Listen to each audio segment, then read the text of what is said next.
Discover the heartbeat of Lexington at the Marriott City Center, your premier downtown destination. Let us handle all your meeting needs, whether you're planning a corporate gathering or a special celebration.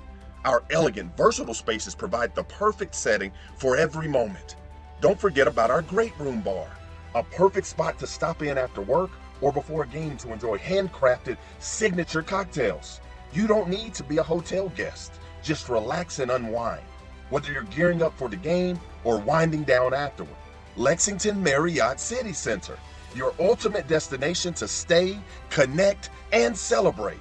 We've got everything you need to make every moment unforgettable.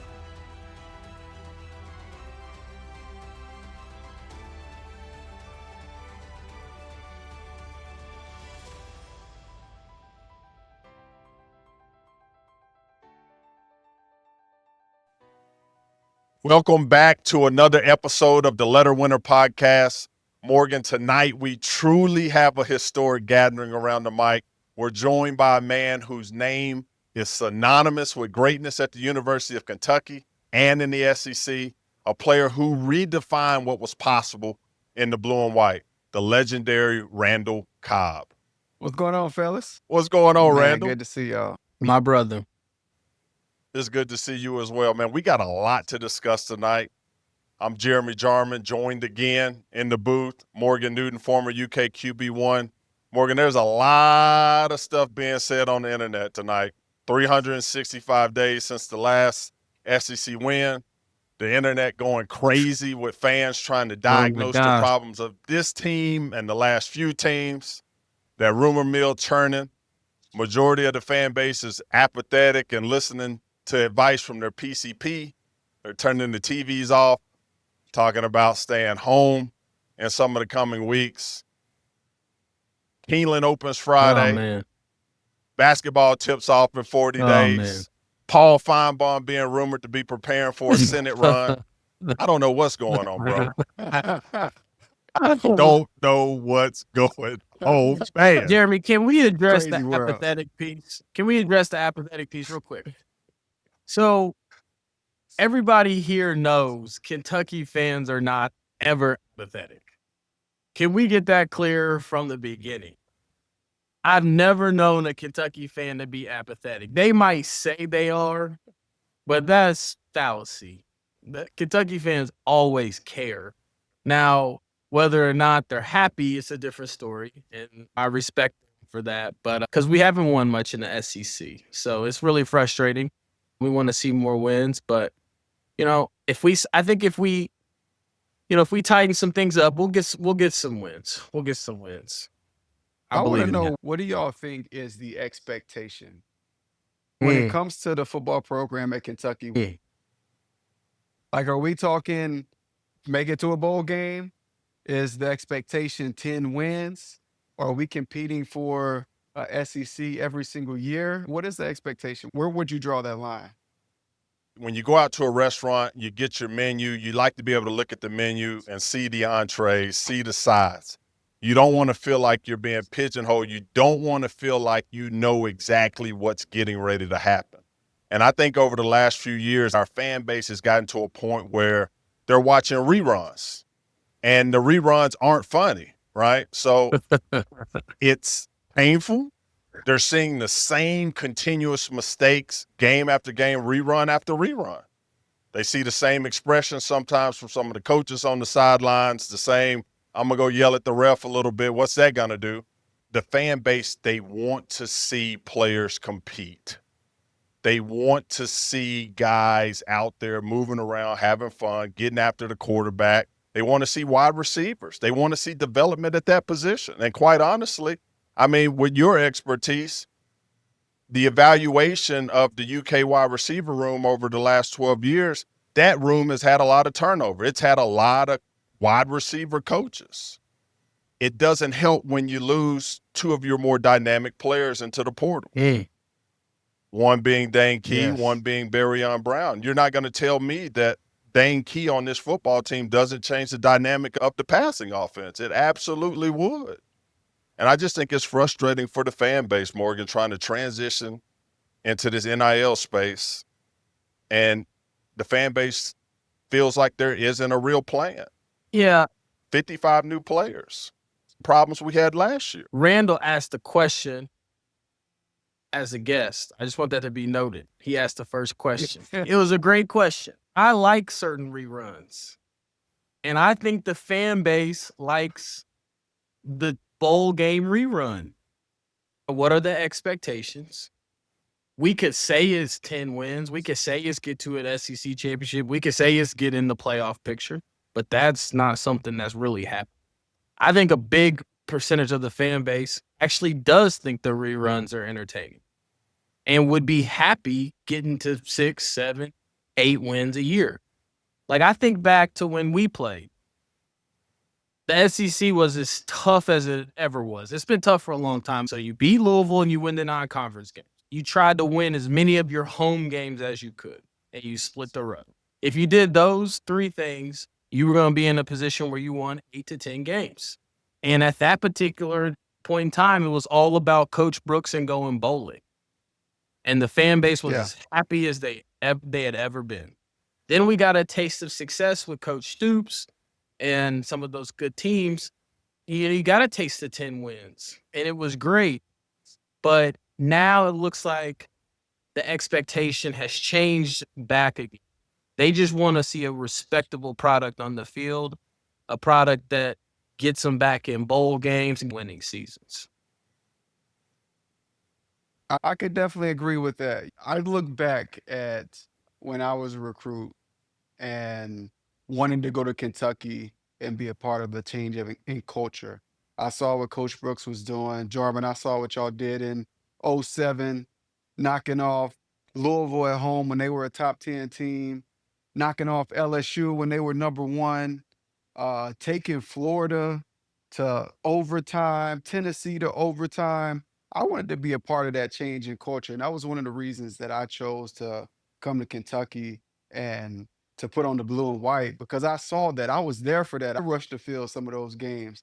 I was excited for that. Whenever you look at what the program has become under Stoops, he's been a great thing for this Kentucky football program. The level of talent that he's brought in, Josh Allen's, Benny Snell, Lynn Bowden, all these guys, these playmakers on offense, defensively. You see what Walker's doing up in Buffalo right now? There was a time period where you're getting top tier talent, first round type talent on the field that's exciting to watch, along with winning games, along with competing in the SEC, which is tough to do week in and week out. And I think that's the starting point. How can we get in this new era of college football, NIL, a certain level of talent into the program, and not only be there for a year, but to be able to have some development and some growth over the course of their time before they go off to the league, and be able to find a way to compete in the league. I think South Carolina is a good team. Yes, they have a loss to Vandy. They have a loss to Mizzou. But I do think that they are a part of that, not the top tier of SEC, but they are a part of that above average grouping.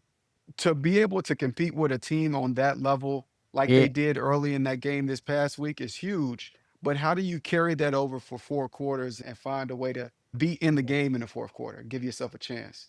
Yep. There have been players that have come here, highly rated players, and we wonder kind of what happened to them.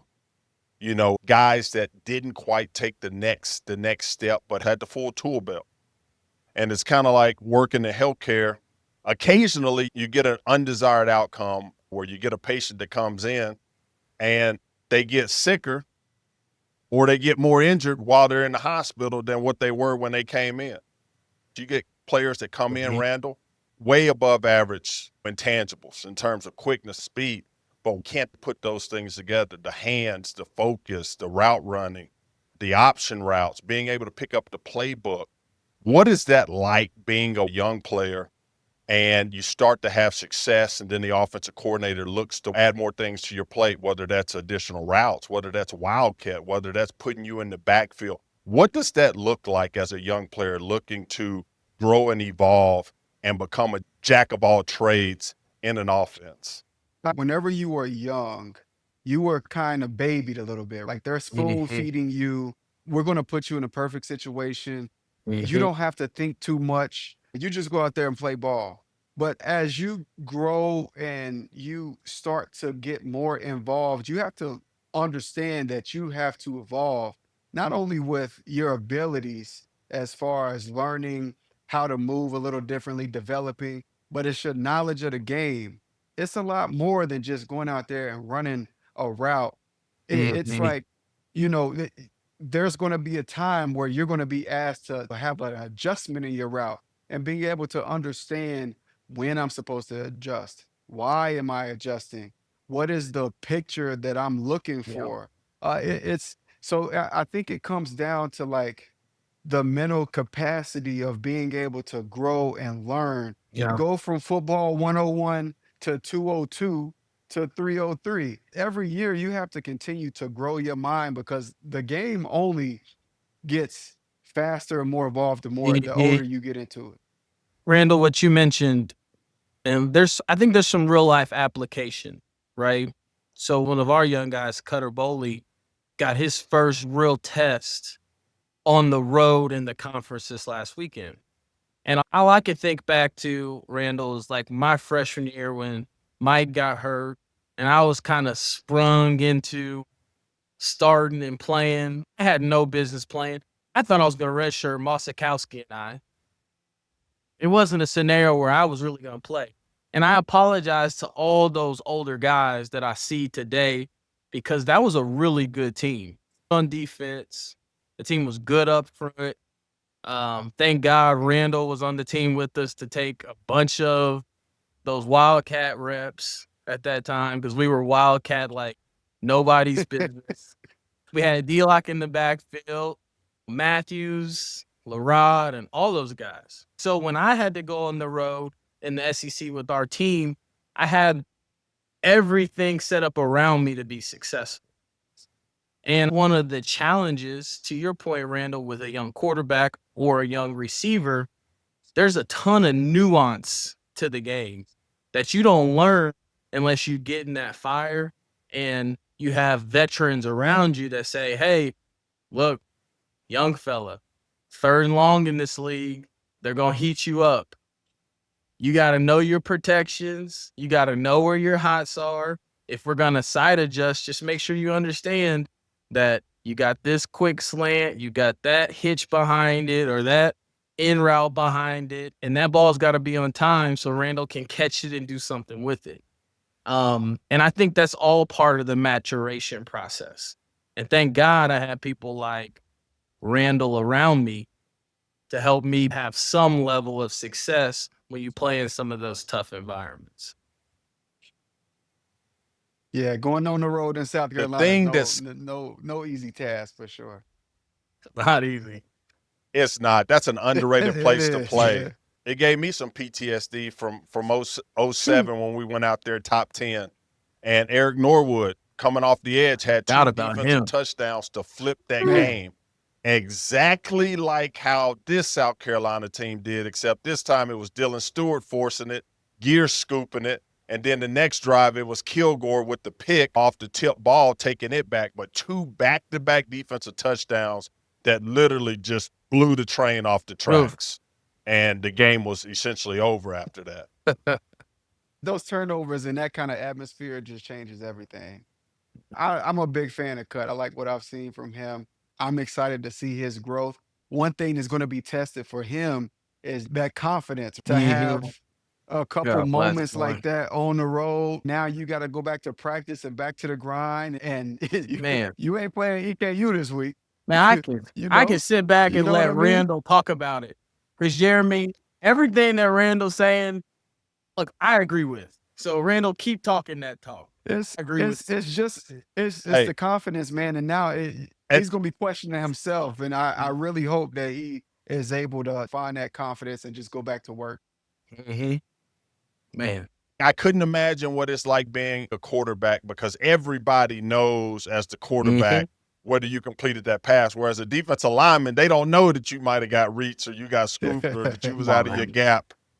But you know as a player, and on campus, when it means something to you, it should feel like a perp walk after you go out and get routed on national TV. Like, it should be very uncomfortable for you walking on campus. Yes. Especially if you know that you did not have your best performance and you care about your school and you care about your community. Yeah. And I know you guys have a lot of pride in that. Morgan, we've talked about it. You alluded to it, that for Mark, it's about winning. Right. And this is where I'm really concerned for Cutter. Is he going to get a chance this week to have the opportunity to show improvement? Because as a defensive player, if I were judged off of how I performed in 2006 at LSU, when we went down there and got beat 49-0, and I felt like I had been broken, my soul had been broken as a competitor, and I didn't have opportunity to come out the next week and redeem myself, I wouldn't have had that level of success. Yeah. But it's different for the quarterback position. Can you speak on that? What does Cutter need in this moment to be able to take the next step in his journey? Look, I'm going to speak first, because what I'm going to say is you need people like Randall. You need people like Coach Sanders, Danny Trevathan, and Micah Johnson, and Trap Lindley on the other side playing really good defense and getting you the ball back. You needed people like Derek Locke and Larry Warford. You needed people around you to help you make it from play to play, series to series. Because, look, coming up this week, you go from South Carolina, now you go to Georgia. And you go step up in class. You go to Georgia after they just got beat. Yes. In the 33 game winning streak? Come on. I don't know exactly what the number was, but it was 30 plus. Randall, you know how, as well as I know, Kirby's going to be sending people from everywhere, every down. First, second, third, fourth. He's going to be sending concession stand vendors. There were times where South Carolina got pressure on us with 4 guys, 5. Yes. So it's going to be coming from everywhere this week. And the sack fumble was what set that off. When they did that TE and Dylan Stewart came right up the middle. That's tough. When they saw that, they're like, wait a second. We only got to rush 4. We can run some games and the O-line's going to get confused. So, okay, we can keep this simple and play a little soft zone in the back and have our eyes on the quarterback and be able to read his eyes, especially with a young quarterback like Cut, right? So I would say going into this week, I really hope that offensively they are looking to get some easy completions early for him to get his confidence back into this game. You're going to run the ball. That's a huge part of what Kentucky does. That's a huge part of Stoops' offense. But just finding a way to be creative and get some easy completions, like the little screen pass that they threw to the running back it was to the right side. Brought the motion. They brought a tight end down in motion.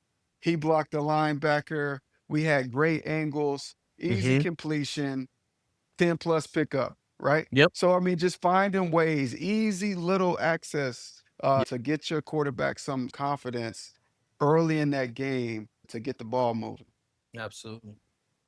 These type of matchups, you don't win these games in the first 2 quarters. You try not to lose them. You know, you play smart winning football, find a way to keep it, making sure that on 3rd and long situations, you're not always going to go for it. Sometimes you play the field position game and try to make them go the long way. When you look at the South Carolina game, there was a point in that game where the stats were even in the 3rd quarter of the game. You know the one difference in the stats? The 4 turnovers. That was the only difference in the game. It felt bad watching it. From a fan's perspective, it never really felt like we were in the game. Maybe we weren't. But when you look at the rushing yards, we rushed it really well. Seth McGowan was excellent. Even the passing production, there was a big play to Rodriguez up the side. They leaked the tight end up the side. It was a big play in the first half. We always talk about that script. Bush put together a great opening script, went down and scored on the first drive. The game was kind of going the direction we needed it to go. the turnovers were the difference. And all I can think about is Coach Smith coming in the day after the game and did we win the turnover battle? Yes, we did. No, we didn't. And that tells a lot. That's one of the biggest indicators when we talk about an NFL is winning the turnover battle. Yep. You win that, and your percentage of winning the game goes up tremendously. So you talk about winning the turnover battle. The last time the Cats were successful against the Georgia Bulldogs in Athens in 2009, you guys were +4 margin in the turnovers and were able to capitalize on some of those. Is that the recipe for success for Kentucky this weekend against Georgia? When you got a good young quarterback, you want to take care of him and put him in situations to have success. And that may not mean that he's throwing um, for 200 plus yards. That doesn't mean that he's going to have 25 plus attempts passing the ball. It means that you're giving him easy reads and spicing it up with motions and with formations to make it look different, but you running the same concepts over and over, the concepts that he's comfortable with, and being able to give him something that he's confident with. A big part of that is stretching the field sometimes. But how do you stretch the field? Where are you putting guys in position? I haven't done enough homework to know Georgia's defensive scheme and if they're a cover 4, a cover 3 team, or cover 2, or what they like to do.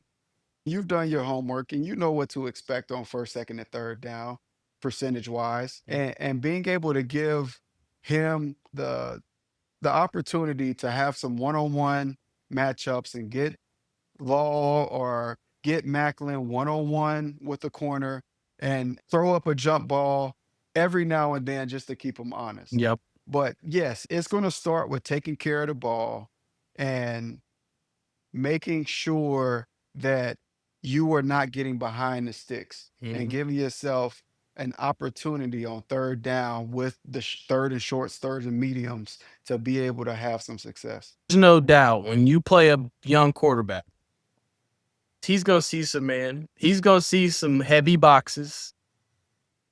If it's zone, guess what? It's probably zone blitz. It's Kirby Smart. He's going to see, some corners come from the short side of the field. He's going to see sharp blitz from the field. He's going to see defensive linemen dropping in coverage, maybe into a screen window. Because Kirby already has a sour taste in his mouth from losing to Alabama. Yes. And that Georgia echo chamber this week is going to be loud about Kirby because they didn't beat Alabama. Kirby's going to try to make a statement. So he's going to bring the kitchen sink. I was watching the game last night, Cowboys-Packers. Cowboys clearly knew they couldn't protect Micah and them boys from the Packers because about every other player early was a screen. They might need to call Coach Joker and learn them up a screen or two. Joker's coming to screens now. Joker can call them. Screen game was serious. They had them all. They had every one of them. Everybody get one too. We come a receiver, tunnel screen. Every screen. Tight ends get a screen. Who else want a screen? The sprint out coming back to the tight end to Tammy was cold-blooded. Randall, what was that transition like going from Rich Brooks to Joker Phillips? What was the thought process in the locker room during that transition period? It was relatively easy, I think, because obviously we already knew Joke. We already knew what to expect from him. It was a matter of time and a matter of when. They already named him the coach in waiting. When it first came, I would say probably the biggest transition was Coach Rock coming in, Ray Oliver, just the impact that he had on the locker room from the expectation of who we were going to be and how we were going to move forward when it came to discipline, when it came to doing things the right way. I'll never forget some of those summer workouts where you're running the half gassers and so ain't touched the line. We're going again. Oh, man. Somebody started early. We going again. he doesn't. He's not saying Making it it until up. you finish. Oh, he's making it up, but then you know, I'll Over. never forget that. And I think those were some of those things where it's just like, you start to build that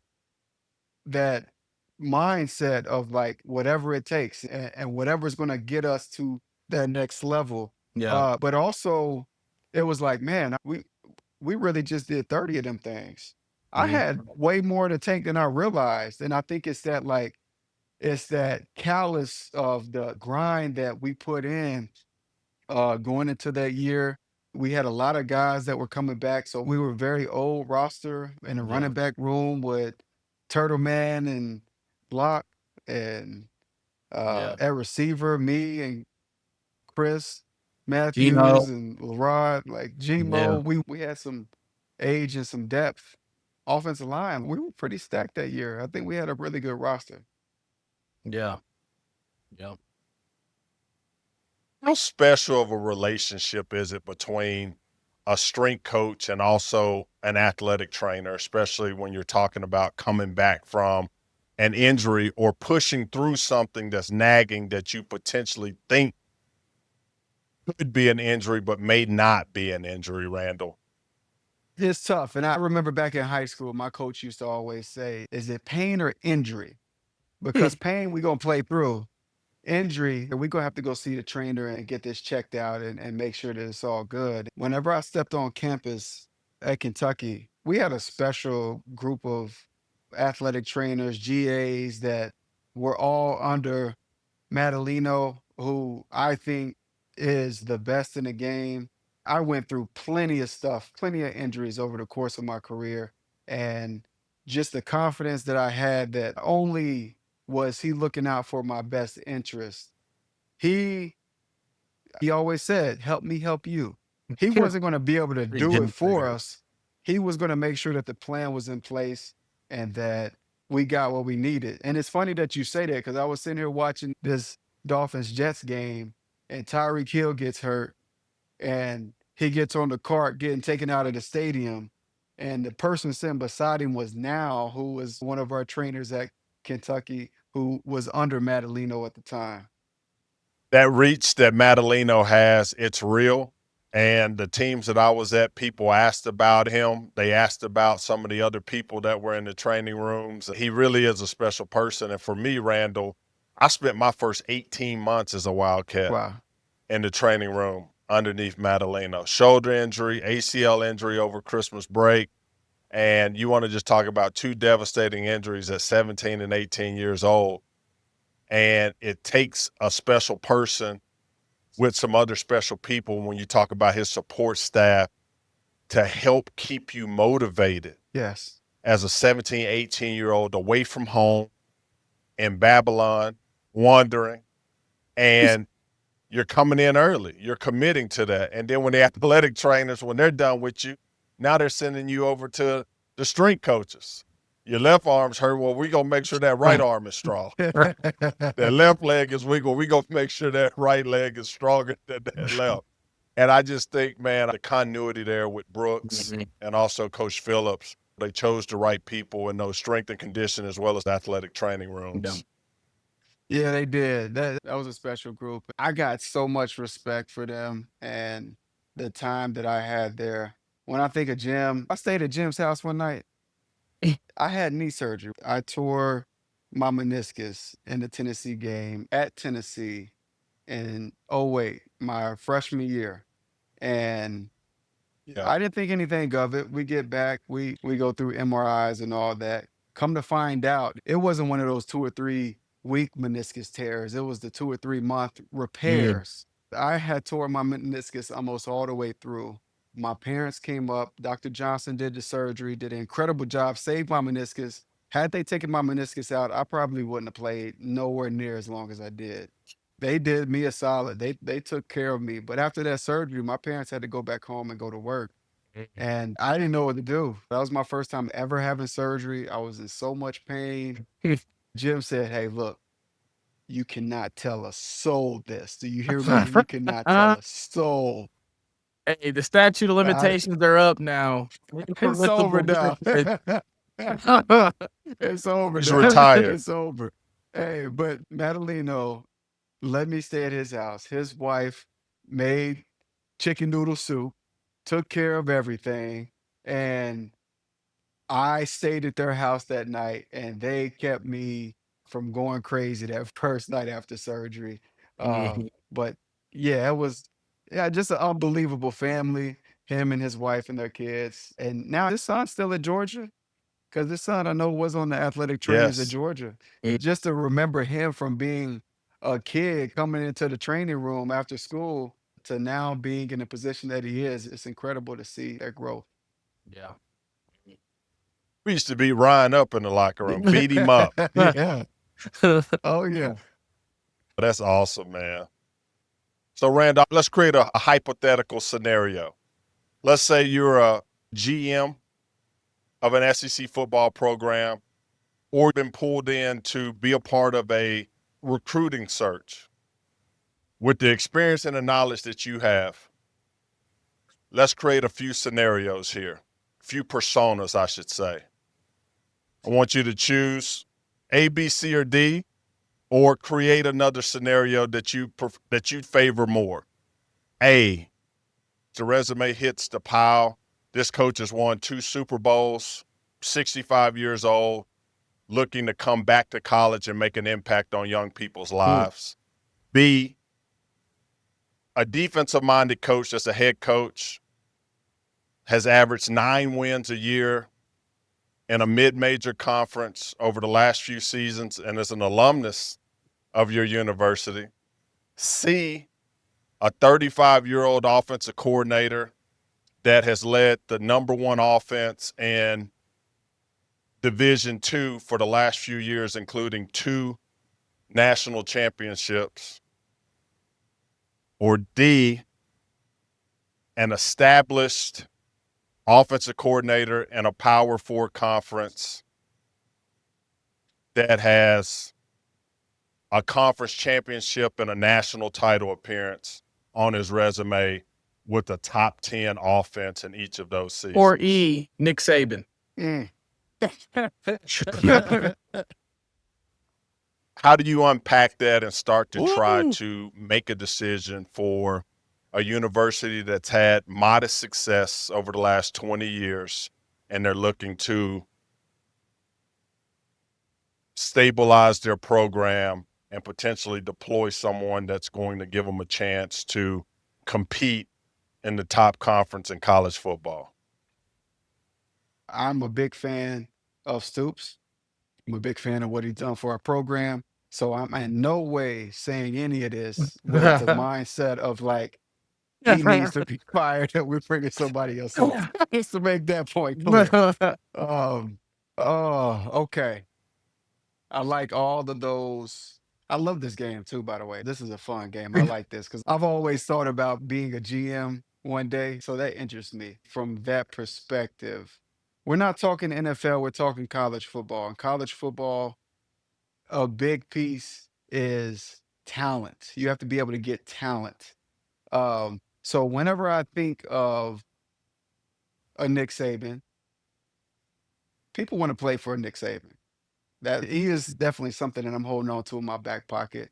Call. Although A sounds like someone that would be great for a college team, I wouldn't want that for our program. I just don't know how he's going to be able to recruit. These guys, they want someone younger that they can connect to, the Lane Kiffins that are interesting, fun, has a dynamic personality. As a fan base, I know they would love to see some high-powered offenses. You look at the air raid and the Tim Couch days and what that did for our program. So the offensive coordinator for me, what was that? Was that B and C was offensive coordinators? Hell, I can't remember anymore. I would say the scenario with an offensive coordinator that's played at a Power 4, that's coached at a Power 4 school that understands the landscape of college football and the NIL and has a high-ranking offense. Mm.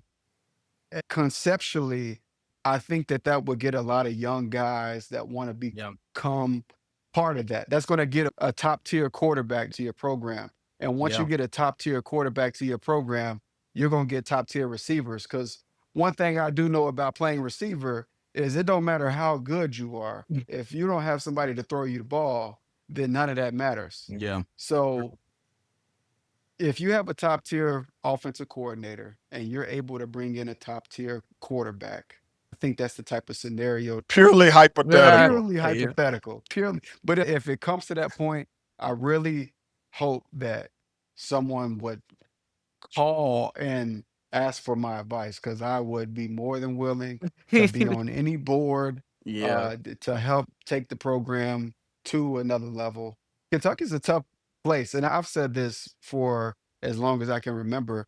When you look at the geographic landscape of where Kentucky sits, it's Mm-hmm. hard to get guys from Texas and Florida to come up north to Kentucky where they think it's cold and snowing year round, you know? Mm-hmm. And it's hard to go north and compete with the Ohio States and the Penn States That's to right. pull guys out of Ohio and Pennsylvania and Indiana and Illinois away from Notre Dame's sit geographically in a very tough position. You got to be Yeah. very creative in finding ways to use NIL to your benefit. I used to think Kentucky football was the toughest job in the country.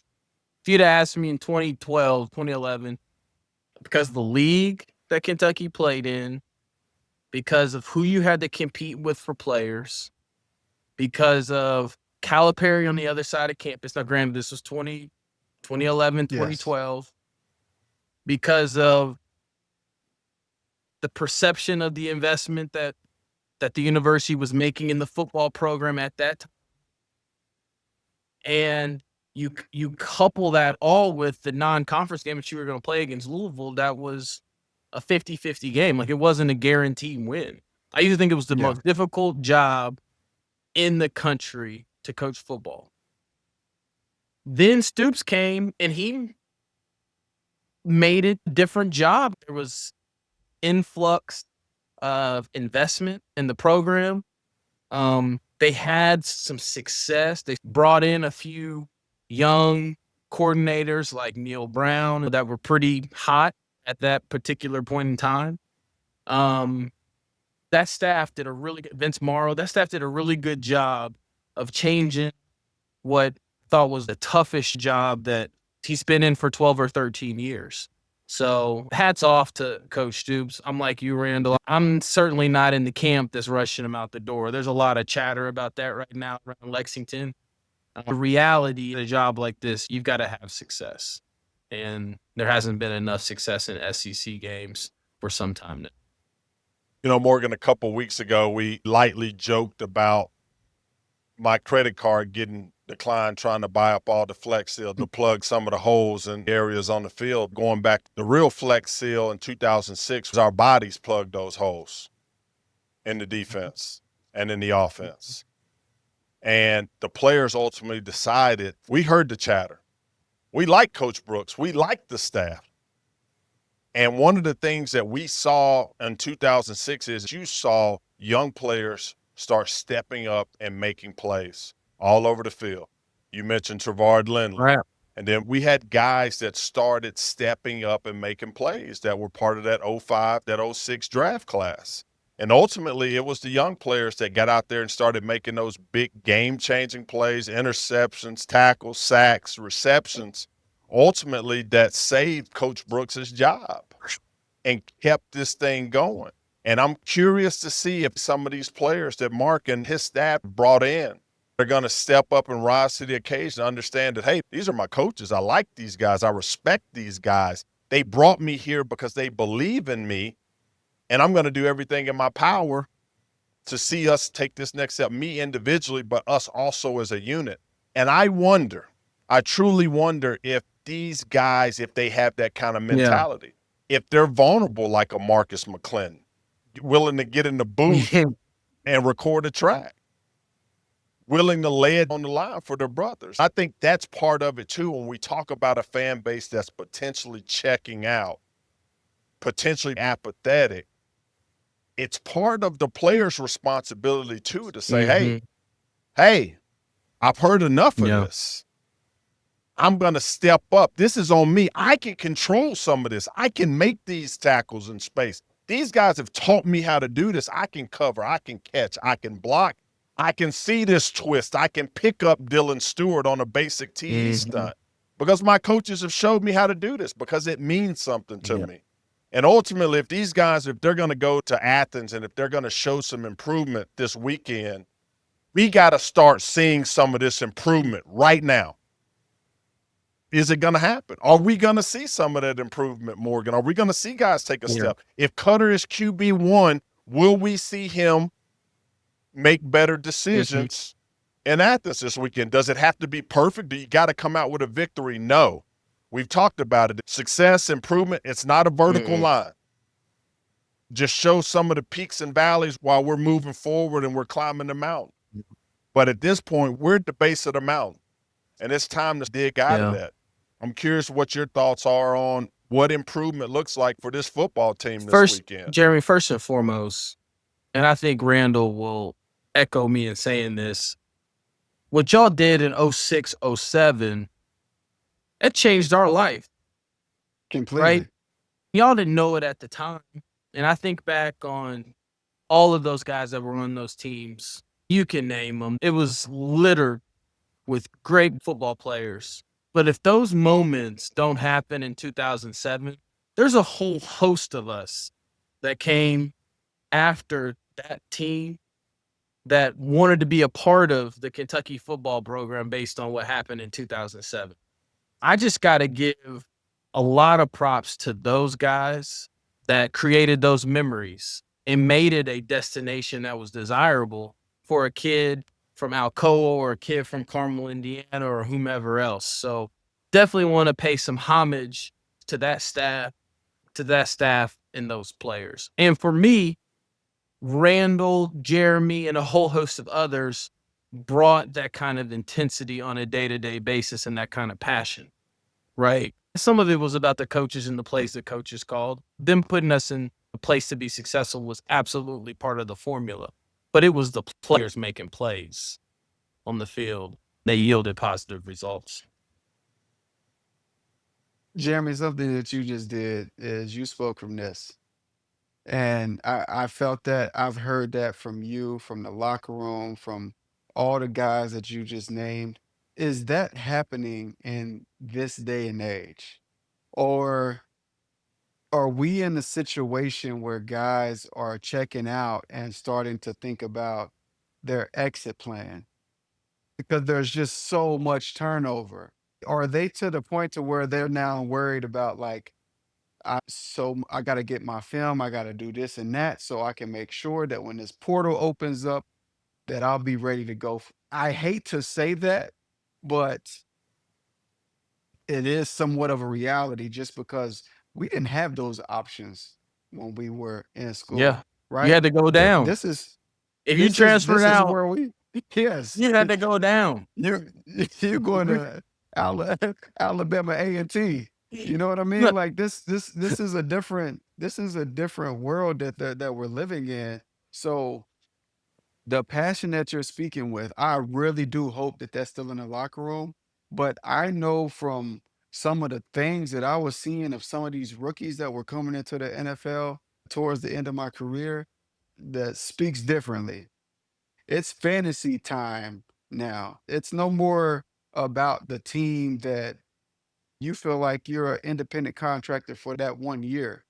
And my whole hope is that when these coaches are recruiting these players, that it's something more than transactional and that they are having the bond that you're talking about, because that bond of brothers is what really pushes you to that next level.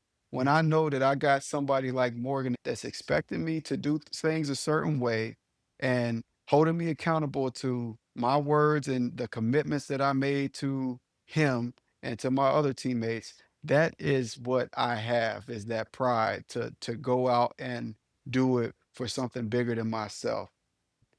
I hope that that locker room has that. That's the one thing that I just don't know. You can see that they still play with an effort late in that game against South Carolina. So that's the only thing that you can go on and hope that that is the case. I just get emotional just thinking about the journey and just at so many points in the process where it would have been so easy to just throw the towel in and say, this is too much. They're asking me to do too much. We got to do class. I got to do film. I got to go out here compete on Saturday. I got to limp across campus until Thursday or Friday before I feel better. Then I got to do it again on that Saturday with another opportunity on the road or another opportunity to upset somebody else. I don't know if they got a slew of those kind of guys in the locker room, Randall. And at the end of the day, that is innate. Maybe a lot of it. Maybe some of it is developed by the coaches, but I knew that you were different in summer workouts. You stood out in summer workouts as a freshman before we got pads on, competing. And them gassers that you was talking about earlier, competing with our established wide receivers, trying to beat them in drills. We saw it. As a defensive lineman, I saw it. I saw the competition. Coach Brooks didn't have to push you to want to be that. I know that there was probably times where you had to be pushed, but you know pretty quickly, man, in these locker rooms, when these guys come in, who's for real and who's pretending. Oh, yeah. And I don't know how you figure that out in the recruiting processes. I know on the basketball side, you're fortunate enough to be able to throw a basketball down and then go up in the suite and then just basically sit back and watch these guys compete as high school players or AAU players against established college players. But in football, there's really no way to gauge that beforehand. Mm-hmm. You know, you can try to do some skellies, some 7-on-7s, those kind of things, but it ain't the same. These pads, these safeties, these linebackers putting their helmet, them shoulder pads on you. There's a lot of people that check out. Oh, yeah. When that metal start clashing. Jeremy, when I think about Randall, he's my brother. And one of the things about brothers is we tell each other our versions of the truth. And so one of the versions of the truth about Randall that I don't know if a lot of people remember or know, but over the course of his career became a tactician at the receiver position. He worked up to becoming a veteran, professional, wide receiver, route runner, teammate leader, whether it was with Green Bay, Dallas, Houston, Jets, whomever. But I would say that Randall's journey started as a quarterback, where he was taking snaps from center. So, Randall, I'd like you to talk about just that transformation, going from being a playmaker quarterback to the guy that ended up being a Pro Bowl wide receiver and somebody that was very skilled at your craft. It didn't happen overnight. That was not something that just came to be. It's not like I just went from playing quarterback to how to run a route. I had no clue what I was doing when I moved to receiver. Had never played it before. I had played running back before, so that's why Wildcat was easy for me. That was an easy transition. Playing receiver was completely different. Um, and when it came to the technique side, even when I got to the NFL, I was really raw. I was getting jammed up by practice squad guys. As a rookie, I'm coming in as a second round pick, supposed to be one of the guys. I'm getting jammed up by undrafted guys. Took me a while. It was a journey for me to learn how to move, to learn what my body could and could not do, to learn what I was good at and what I could work on to get better, to have people around me that I could watch. When I went into Green Bay, and I'm able to sit back and every single day watch a Donald Driver who was in year 13, to watch a Greg Jennings who I think was one of the most smooth route runners that I've ever been around. Jordy Nelson, James Jones. I got to see the maturation of Devontae Adams. I got to see Amari Cooper in his prime. You know, Brandon Cooks, all these guys. So for me, it wasn't like, hey, I need to go be Hopkins and learn how to catch jump balls. That's not my game. I got to know where I fit in. So I was able to watch the guys that I had in front of me, Greg Jennings, who me and him had really similar body types, watch the way he moved, watch the way he dropped in and out of his routes. I would spend hours and hours and hours of film study watching Wes Welker and Julian Edelman and guys that did what I did, that worked out the slot, that ran the same routes that I ran, working on the juke routes and the choice routes and understanding how and why. I will say what I was able to fall back on was my knowledge as a quarterback of being able to see the defense. So for me, it was really easy to find the safeties. Is it one high? Is it two high? Okay, cool. Now, this nickel, is he playing inside, outside leverage? Where's the corner? Oh, I see the triangle. They in cover two. Like that was really easy for me to be able to see from a receiver position. Oh, that linebacker is playing with a little bit more depth. He's getting ready to drop out Tampa 2, and he is looking up to wherever number 3 is lined up. Those little things I was able to find that and use to my ability. I would say for like those young receivers, whether it be in Kentucky's locker room or somewhere else, is like understanding that if you think that you have gotten to the mountaintop, you already lost Yeah. because it's so much further that you can go Right. and there's so much more that you can learn and you can do. That transition was not easy, but it was more than just the physical aspect. It was a lot of the mental too of understanding the game. Yeah. That was hella insightful. At what point in your high school career did you know that you could play, that you were going to be able to play in college? Man, I didn't. I did not in high school. You got to understand too, where I went to high school, we had some dogs. Like, we only had 500 people in the school, but don't get it twisted. Like, we had some No, I knew dogs. who Alcoa We was. went 55-5 and won 4 state championships. In my first 2 years, I only saw garbage time late in the third quarter and the fourth quarter my freshman and sophomore year. My junior year, I finally got my start at quarterback. And then I was traveling all around the Southeast going to camps trying to get recruited and get an offer. I was going everywhere: Kentucky, Louisville, Tennessee, Wake Forest, Clemson, like you name it. And I was trying to go to camp there just so I could like hopefully somebody see me and see something in me. Yeah. In my mind, I was like, man, if Vandy or Wake Forest offer me, I'm set. I'm going to college, get my education paid for, and I'm going to a school that if I got a degree from Vandy or Wake Forest, I think that I could probably get a pretty decent job.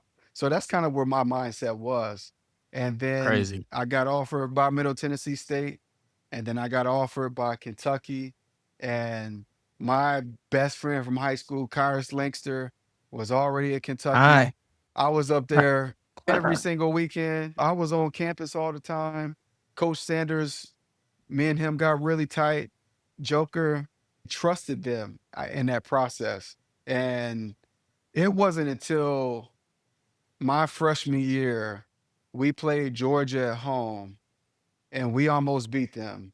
Yeah. After that game, I remember thinking to myself, like, man, I was hurt first off because we lost. Like, I threw a pick at the end of the game. It caught a running back screen, and the D lineman fell off and picked it. And I was like, dang, man, we were getting ready to win that game too. You got him But though. after that game, I was thinking in my head, I'm like, man, Matthew Stafford is on the other sideline. AJ Green is over there. Massaquoi. Massaquoi, Yeah. Sean Marino. Orson You know Charles. what I mean? You know what I mean? In my mind, I'm like, man, I just played on the same level with them and hung in the game with them until the end of the game. And it's like, oh man, I might really be able to do this. And that Yeah. was like the first time, like it was like that confidence just started to build. Ray Oliver, Coach Rock, I can't even explain what he did to my mentality and the confidence that he gave me. And that's why it's so important to have Yep. people like that behind you that's constantly feeding you positive energy and giving you the belief in yourself, even when Yeah. you might not have it in your own. So true. You mentioned that 08 season. We talked about how I saw some of that flash in you before we got the pads on, that hunger. And I remember vividly as you started to talk a little bit more in the locker room pregame and stuff like that, as your confidence started to grow. And, some of the older players, they kind of eye roll a little bit and, okay, and I'd be like, shit, let him cook. For me, the Arkansas game is when I said, this guy, he's got it. Like that was the game where that was crazy. I said, he's next. What do you remember from that game, Man, I Randall? just got chills. That was the special one, man. It was the week after Dickey got hurt. Dickey was my guy, man. Morgan is talking about me. Dickey was that for me. Coming in as a freshman, he was that guy in the slot. Dickey, to me, was Wes Welker before Wes Welker. I got to watch him move. And when he blew his knee out, I asked if I could put the number 12 on to honor him that next week. And I just remember we were down and we ran Poco, post or corner. I had the option. And Mike hit me. I think it was on the corner the first time. And then y'all got the ball back for us. And Joker ran it again. Right back. Came back to it. We ran Poco. Poco again. They were in cloud. Boom. Hit him again for it. And I was like, man, wow. That's kind of how the legend grows. Just that little incremental bit of confidence that just slowly starts to jump up. And then by the time you look back and know I'm ready. What's up? Yeah. You feel like when you start making plays in the fourth quarter in the SEC and crunch time, sub 8 minutes, as a young player, you got it. Yeah. Like, yeah. You got it. That's simple. Yes. Yes, Randall, Jeremy. I don't think this generation understood how fun it was too when you won. Yes. I mean, because it is hard to win. See, one of the worst things about them not winning a lot of SEC games is they don't get to have the fun that you have when you win SEC games. Because we had a blast. We had a blast. we had a blast. Yes, we did. I remember plenty of post games. We had an absolute blast, and it was that plane ride on the way home, especially when you won in the conference on the road. Yes, there's nothing better. I know these boys got Georgia coming up. We haven't had a lot of success against Georgia lately, but I'll never forget when we beat Georgia down there when I was a freshman. Randall was a sophomore. You flew out of Athens on those 3 little planes. They moving people around the plane to try to get the weight distribution right. But there's nothing better than going on the road in the conference and those away fans leave mad. Nothing better. Silence the crowd. The University of Tennessee. I've heard different iterations of the Tennessee story.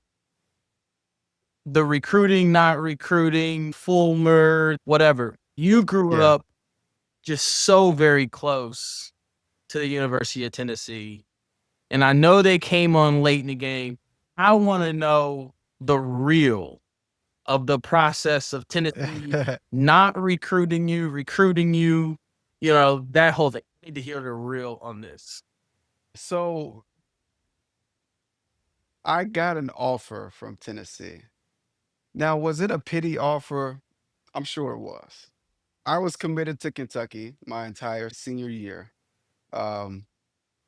Tennessee didn't start recruiting me until the playoffs. So November of my senior year, we would practice for the playoffs. If it was raining outside or something, we would go to the University of Tennessee and use their indoor facility. Wow. Our school was 12 minutes from the university, so like super close. My high school coach played at Tennessee, truly believed that it was one of those pity offers. Hometown kid, he's gonna come here. Like, what do you mean? Like I sold hot dogs at Neyland Stadium. That was my first job. Like, wow. Yes. So I got my offer from Tennessee back in the day of fax. So they faxed it to him. He called me into the principal's office. He was the assistant principal. He handed me the facts. He told me all about it. Me and my dad, we went over to Tennessee to meet with Fulmer and the coaching staff. And Fulmer hands me the 98 crystal ball. And as I'm looking into the crystal ball, he tells me that he's going to change the entire offense around me, around what I do. He loves the way that I spin the ball, all these different things. So I walk out of that office and me and my pops get in the car and he's like, "So what you think?" I look at him like, what you mean? Barbara just told me I'm the hottest thing smoking. What you mean? Like, I'm about to go to Tennessee. And all he said was, "Huh, that's interesting. Because they just now offering you." And he said he gonna change the entire offense for you. Senior. And they just now started recruiting you. And you realize that he got to drive past our house every single night on his way home, right? And that's all he said. He didn't say another word the entire ride home. Randall Senior. So I'm just sitting with that. I'm just sitting with that the entire ride home. And now Fulmer does the house visit. He comes to the house. Mm-hmm. Funny story. He asked my little sister, she's 7 years younger than me. She's in middle school at the time. He's like, "What's your favorite color?" And she said, "Blue." There was so many things that ended up happening during that last 2 months. Coach Brooks, Joker, and Coach Sanders coming to Big Mama's house and having dinner. I was supposed to have my official visit to Tennessee. And the weekend before, they had some recruits get arrested with a player. They had weed in the car. My mama was like, "No, we're not doing this." You know, I got people in my hometown that committed to Tennessee and they went and kind of fell by the wayside because they were kind of forgotten, or they just didn't pan out. So yeah, I mean that was it worked out. Yeah. It worked out. At least you got the pity offer. I wanted the pity offer Tennessee just to have the option to say no, but that thing never came. But I remember. Did you play? Was the Tennessee-Kentucky All-Star game? Was it still going? No, so they had that was the last year was the year before, and then my senior year we had the East-West game. Oh, So yeah, okay. Was that East Tennessee, West West Tennessee? Tennessee. Yeah, it was East Tennessee, West Tennessee. So me and Dante Hightower, we played together in that game. He went on to Alabama, won championships there, won in New England. So Yeah. incredible player. Yeah. It was pretty fun, man. Like that Tennessee-Kentucky All-Star game process, to be up in Knoxville practicing all week to get ready to play the Kentucky All-Stars. Yeah. Some of these guys, obviously, about 6 or You went 7 to of play them with that us. would go on to become my Teammate. to be my Yeah. teammates. And, we had a lot of highly rated guys. On the Tennessee side, we had LaMarcus Coker, who was the number one running Yes. back in the country. Memphis had 3 or 4 guys that were committed to UT. I was the only SEC guy that didn't have the Tennessee offer coming out of Memphis that year. So you want to talk about some pretty intense practices there that week, real spirited. Here's my former story. He comes out to practice to lay eyes on his prize bulls that had come in from Memphis. He sees me over on the side, and the guys are like, "That's Jarmon." Yeah, I remember him. He's like, he's going to be a good player when he grows into his feet. So basically, that was his way of calling me undersized or runt. That was something that stayed with me. Yes. It was one of them things you just post up and that you keep looking at as a player. Some of that fuel that you can use. I think some of these guys, Randall, got to embrace that. Have to. You got to find these opportunities to allow people to be villains in your story. And you keep them there for as long as you can. Yes. Because, those little things, they add up, and it's easy to think back on some of the moments when you need it. Definitely. You got to have those villains. You need that. My favorite memories from that week up there in Knoxville, Randall, was we got to run pickup in front of Pat Summitt. Oh, man. We ran against the UT women's team Wow. that summer. Pat Summitt literally sat back and watched a game and a half of us running. And that's one of my favorite memories from the All-Star Game week. I did grow up a UT women's fan. I did not grow up a fan of anything else UT, but loved me some Pat Summitt, loved UT Lady Vols. And that's a memory that I will always cherish, getting the chance to meet her. Candace Parker, that was her freshman year. Yes. Candace didn't play because she was a little banged up coming out, so she just sat off on the side. What was that iTunes playlist like in college before you put that cape on? It may not mean nothing to y'all. Understand nothing was done for me. Yeah. I'm playing at every catwalk. I don't even know if that was the iPod days or if I had a Walkman back then. That was back in the day. Yeah. I know that So Far Gone album Yes. did not leave the CD player my Ever. entire college career. Ever. Yeah, Hot I was today. heavy. These I was young heavy. boys are still listening to Drake. I was heavy on Drake and Wayne back then. All the Carters, Yes. all the Droughts, all the mixtapes that he released. T.I., Jeezy. I had a very Southern rap influence back then. I'm a little more eclectic these days. I just went to a John Mayer concert last night at the Pilgrimage down here. Man, seeing him with a guitar is crazy. Yeah. He's got that change in taste, that palette. Yeah, it's fine. You got anything? Thankful that Randall jumped on here with us. I'm glad we could do it. This was fun. Yeah, a lot of Blast from the past for sure. Y'all had me going down memory lane. I'm surprised I can remember half that stuff. it's pivotal years. Definitely.